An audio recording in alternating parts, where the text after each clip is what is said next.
I'm sitting here with Jimmy DiResta, who just finished a wonderful talk with Thank the you. technology directors at the NYSAIS Technology Conference at Mohawk Mountain Heights. Jimmy, thank you so much for speaking with us Sure, thank you. today. Really appreciate your time. I thought your talk at the beginning, where you outlined your own educational experience, was really captivating. Thank you. I thought that the juxtaposition that you set up between the kind of school you experienced as a kid, or your life experience in school as a kid, versus the kind of work you're doing right now.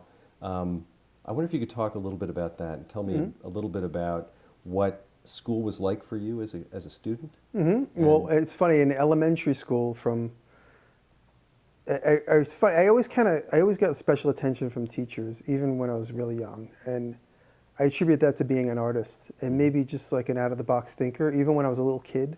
Because I was always, my comment that I said on stage was some people are born to be rock stars. I was born to be somebody that makes and invents things. I really feel that. I mean, I'm not wildly successful as an inventor, but it's been my whole life, just inventing things and images and doing things. But when I was a kid, I always got sort of special attention. And then when I was in middle school, I was told that I'm learning disabled. And I was like, oh, okay, whatever the hell that means. Like, I never took it as an offense. You know, I was like, my whole life I feel like I'm on a ride, and I'm like, okay, well, this is the direction I'm going to go now. Like, oh, so half the day I got to go to this special room, and I get some of the answers spoon-fed to me, and in the middle of a social studies test, I can go, oh, I have this special pass. I can go to what the other kids called the romper room or the window licker room, and I said, I'm going to the window licker room to do my test, and I would go. So from about 7th grade until I was a senior, I was always treated with learning disabled special attention. And I was always really good. Like when you did the test and it had the shapes unfolded and you had to figure out which shape was the one that was the image, that was the actual three-dimensional image, I instantly would, like, I could spatially design and do anything instantly. But when it came to like language and grammar and spelling and math. I mean, math okay, but not really great. Like I said, geometry and that type of stuff. Again, spatially shapes, arcs, figuring out, 3.14. I was always okay with that stuff.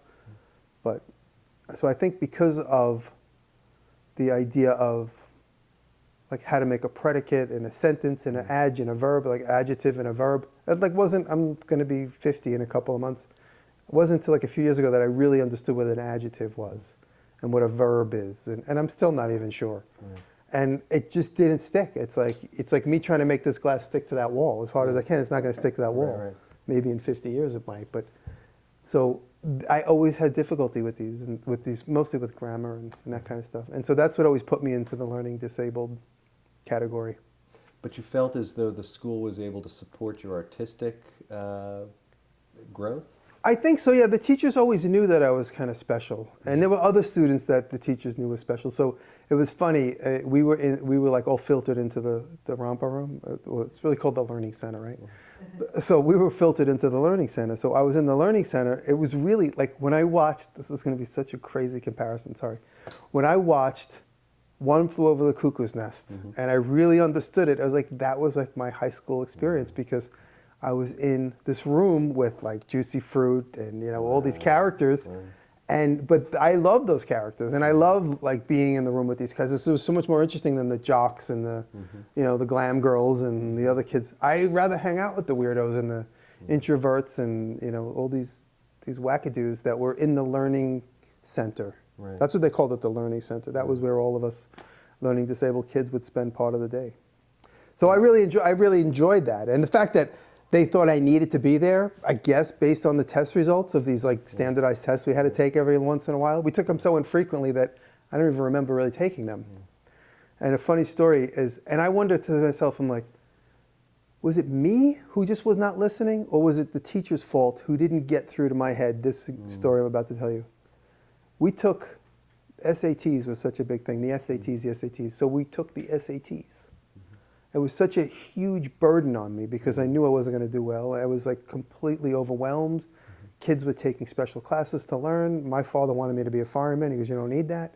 So there was never any home support. Like, my dad didn't even know what the SATs meant.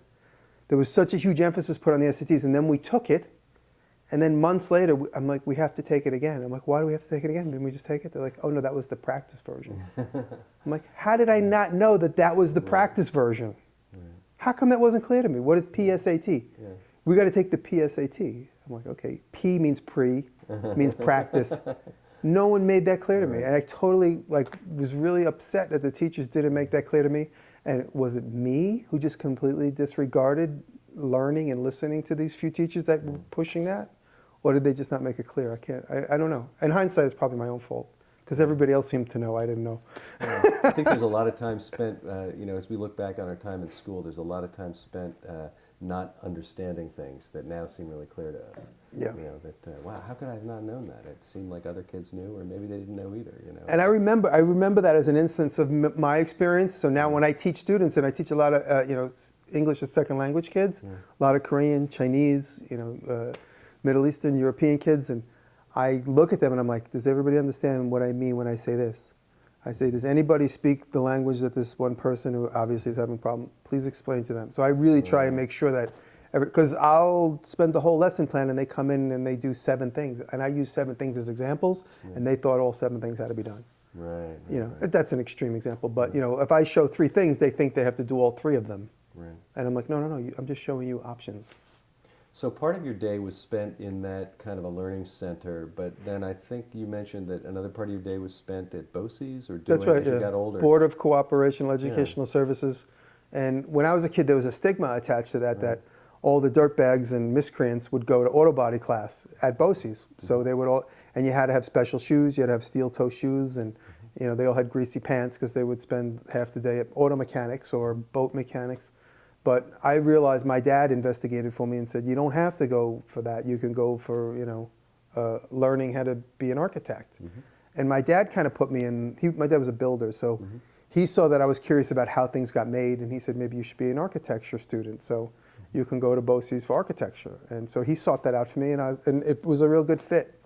And like I said, first was geometry, then algebra, and then physics. And I slowly started I'm like, so designing houses is all about someone's artistic vision, and then you just need a nerd to figure out the math and the stresses. So I could just be the artist, and the nerd doesn't have to be me. I don't have to be both of those things. Right. I could just be the one thing that I really get a lot of reward and enjoyment out of. Problem solving, like we would get in architecture class. It's like the problem would be, my teacher designed McDonald's all around the tri-state area. That was one of his main focuses. So he's had a space as big as this room. How do we make this inside of a subway station be a McDonald's? So he would give us those type of assignments, like put a Dunkin' Donuts in the size of a parking space, figure out the flow of activity and where the retail section is, where the donuts get made, where this gets stored, so I had a lot of that problem solving early on in my architecture class. So. And I think as we look around the schools in our association, for instance, and schools across the nation, this kind of practical learning, this kind of emphasis on building and problem solving is very different than it was 20 years ago or 10 years ago. Yeah.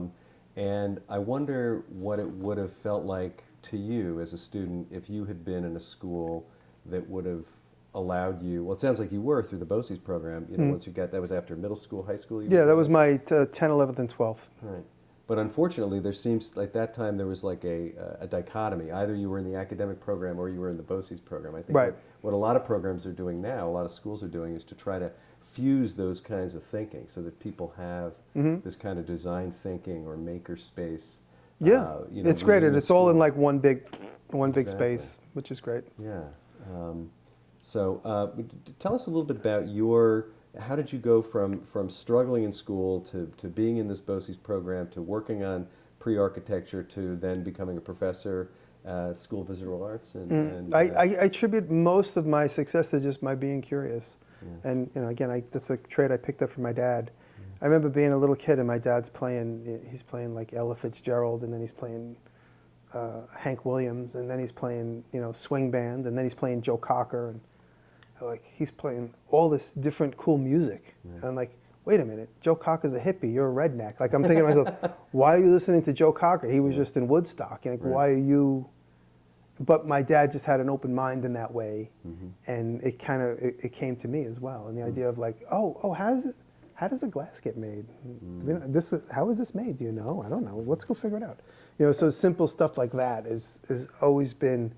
It's really just come from within. So I forgot the original question. That was a great answer. Thank you. Thinking about that transition to Yeah. to being a professor and to Oh, right. to having success in a field which is very academic and has a lot of demands put on you. I would imagine that you know are different than you may have seen for yourself when you were just a kid. I think the reason, and I talked about it on stage tonight, is that when I was a student in my art school early on, say my freshman, sophomore, junior, senior, my freshman, sophomore years, I always have to say all four of them because I don't know what order they're going. So my second year at art school, I was really exploring lots of different options of different things and experimenting with, and you know, instead of finding, because we were graphic designers, students, the standard procedure in 1986 was you open a book of type, you photocopy the size. Mm-hmm. You know, the scale on a photocopy was like a new thing at the time. Now you just put 220%. At the time, you photocopy it at the size you want, cut it apart, and I would just look at the letters, hand draw them, and then carve them out in reverse in a wood block and then print it. Mm-hmm. So I'd come to class with my graphic and the wood block, and people were like, "Ooh," I'm like, "Well, I have a wood shop at home." "Why do you have a wood shop?" "My dad's a woodworker." Oh my God, that's so interesting. And so then other students would be like, so I was the type of student who was inadvertently, unknowingly inspiring all the students around me because I was the one that was really curious about other things. You know, they knew where the best place to get beer for cheap, and I knew, you know, how to use tools. And so they started, a lot of the students around me and the teachers around me, my friend Kevin, who I talked about in my second to last and final year, he would see me inspiring other students around me, you know, my fellow students. They'd be like, "Where did you get that?" I'm like, "Oh, if you go to this place down in Canal Street, they sell this, and 2 doors over there." "Well, how do you know about that?" "I just walked down to Canal Street one day," because my dad said when he was a kid, he used to go to Radio Row, where the World Trade Center was, with his dad, and buy radio parts. And he said a couple blocks away was Canal Street. You go down and there'd be junk stores and stuff. And so when I was going to the city, my dad's like, "Does Canal Street still have all the junk stores they used to have when I was a kid?" And that was kind of the reason why I started going to Canal Street and getting. It's all gone now, but you know, and students would be like, "Wait, where is this store?" And I'd be like, "Oh, well, if you go to the end of 6th Avenue and head east, you know." So when I graduated, Kevin said right away, he's like, "I need you to teach process. I need you to teach other students all those things you know." And I just taught myself because I was curious. And so it took a few years for me to finally get a teaching position there. Maybe in hindsight, he said they just wanted you to mature a little bit out on your own. And I was always an entrepreneur. I always worked for myself, almost always. And so that also really helped me being a problem solver, is working for myself.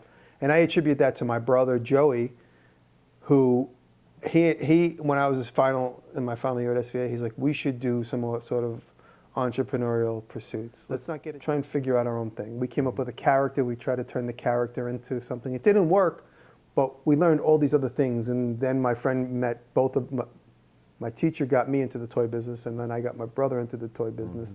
And then we got into this entrepreneurial pursuit. And my brother said, when you graduate school, don't take a job, because when you get a job, you're going to get $1,000 a week, you're going to get an apartment, you're going to get a car, and then you're going to be stuck in a job. Just let's work at mom's house and, you know, pay minimal rent. Mom lets us use the workshop and until we could get out on our own. And so I was able to rely on earning several various incomes each month. So since I got out of school until now, I've been out of school for 30 years. Every month I make income from like 7 different avenues. Because if any one of them goes out, I'm not stuck. My destiny is not in the hands of one person that I work for. I mean, I've been close, and I've experienced, you know, like immediate shut off of the, you know, the financial spigot, but you learn how to survive. So that was my brother's entrepreneurial pursuits. And so then becoming a teacher, that's another thing that I teach my students all the time.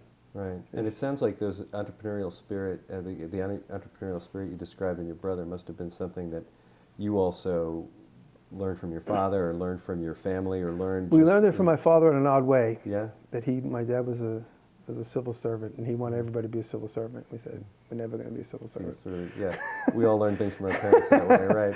My The Uncle anti-lesson. Gene, my Uncle Gene, God bless his soul, he was such a funny guy. He should have been Hollywood. He should have been like a Hollywood comedian. My Uncle Gene says you can't put benefits in the bank, and he said that to me and my brothers when we were little kids.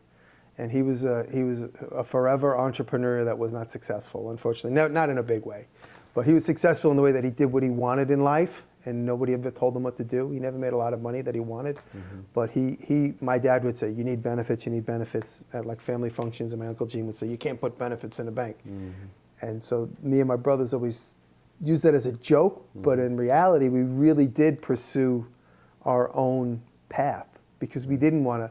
Like, how could you be a civil servant if you're a creative person? You know, you can't. It's like a jail sentence. For the person that isn't creative, that's great for them. They love it. That's what works for them. They get to go home, kick up their feet, have a beer at the end of the day, and watch sports. But if you're a creative person, being a civil servant is like a jail sentence. Right. You know, it all depends on finding what's right for the personality of the person. Well, you've really taken control in using the tools that you have. So you're using the internet audio-visual tools the same way you use tools in the wood shop or the metal shop. Right. You've taken this and created something that didn't. Yeah, you didn't create the internet, but Right. but you used the internet to create something that has made a huge change in people's lives. I wonder what that would have felt like if you had been a kid and had access to that. I don't know. It's amazing Yeah. because I have like 13-year-olds emailing me saying, look at my video I just made. Yeah. It's not as good as yours, but look at it. And it's like amazing. It's just amazing. Like I see these kids, like my friend's daughter, she's 14 years old. She's already had her channel up for 1 year now. Wow. At 14 years old, I didn't even know anything. Like the idea, I couldn't even use I didn't use a camera. I mean, what camera? It was like the disc camera I was out when I was 14 years old. Like the technology that's available to young kids and how you can edit a movie and put it on. You had to be a 30-year-old film student or a 25-year-old film student when I was 13 years old to even think of making a movie. You know, when we were that age, everybody was like talking about raising money to shoot their movie. That's right. Now I shoot 5 movies a month. Yeah. You know, they're talking about raising money to shoot a 10-minute movie that's going to then maybe get them interested by, Steven Spielberg's nephew's, niece's, brother's assistant house cleaner is going to see it, and then maybe you have a chance. But now it's just like make a movie and all of a sudden you're Justin Bieber, I wonder what that means for schools. I wonder if schools should change now that the technology is so different, now that the potential for what can happen. What you just described is pretty extracurricular. Those 12-year-olds are seeing you in the evening when when they're not doing their homework or they're seeing you in between classes. I wonder if you were going to design a school, what would it look like? Well, it's funny now. I get a lot of emails from young teachers. I say young because it's 30-year-old, 25-year-old teachers. I use your videos in class, and my students really react to it. Then I get emails from some random kid that says, I see your videos, my teacher uses your videos in class, and I really want to do what you do. How do I change what should I be following in school as a 13-year-old to do what you do when you're an adult? What should I do? And my advice to them is always just make something every day. Make one thing every day of your life, regardless of if it's a sandwich, a lamp, take apart a lamp, put it back together. Just make one thing, because every little eye-hand coordination of taking that switch off and putting it back in is something that's going to go to the slurry and the bottom of your mind that's just going to always be there. When you have to draw on that again, it's going to be there. So just always do something, take something apart. But if your mother needs a stepping stool, make a stepping stool for your mother. If your dad needs a toolbox rearranged, rearrange a toolbox, make dividers. So the idea of just always making something every day is the advice I give these people. And that's a great place. That's a great word of advice, and I think a great place for us to stop. So thank you. Well, thank you very much. Thank you very much. It was great. Thank you. Excellent. Thanks, man. Appreciate it.